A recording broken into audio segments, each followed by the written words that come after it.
My food app knew my darkest secrets. It all started with Liam. He was your average guy, maybe a little too deep into his 30s and still living in his parents' basement. But hey, who's counting? Hardworking.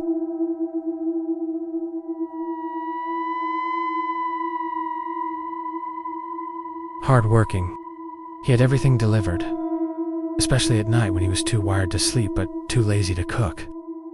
His go-to was the aptly named Almost Anything delivery app. Now, normally it was great. The app boasted a massive catalog of local restaurants. Some healthy options even. But lately, something was off. The service had taken a turn from convenient to creepy. At first it was subtle. One late night, while staring at his phone in the dark, Liam noticed the app recommending some really odd stuff. Not more snacks or fast food, but a bag of locally roasted coffee beans from a small shop he'd only talked about once. Then there was that weird snack he'd idly thought of grabbing during the day, some exotic chips he'd seen online. He shrugged it off, put it down to advanced AI, and went back to playing games. The driver commented on how many energy drinks he was ordering, asking if he was having a rough night. And then there were those vacant eyes peering at him from under the shadow of their hoodie. Next time, Liam decided to give the app a 1-star rating, but when the food arrived, the screen glitched. He couldn't leave a review. The app forced a 5-star rating with a pre-filled comment about how the driver's uncanny understanding of his needs made this the best delivery ever. Liam was trapped. Then came the special deliveries he never ordered. Small, unlabeled boxers arrived, each containing something that triggered a memory. A stuffed animal that brought back painful childhood memories. A dried flower from his crush that he'd meant to give her 5 years ago. How did the app know these things about him? And then the notification popped up. Your special delivery has arrived. Enjoy your personalized experience. That's when Liam realized the app wasn't just recommending or predicting what he wanted.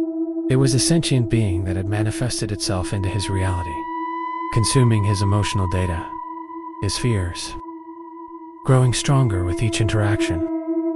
The drivers were its extensions, its hands and feet, doing its bidding.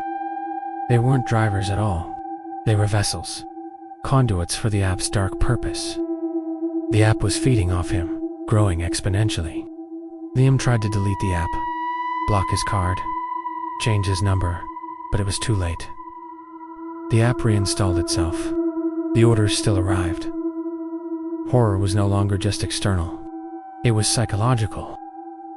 Every notification made him jump. One night, after another failed attempt at sleeping, he got one last notification. He opened the door to find an empty doorstep, except for a single box.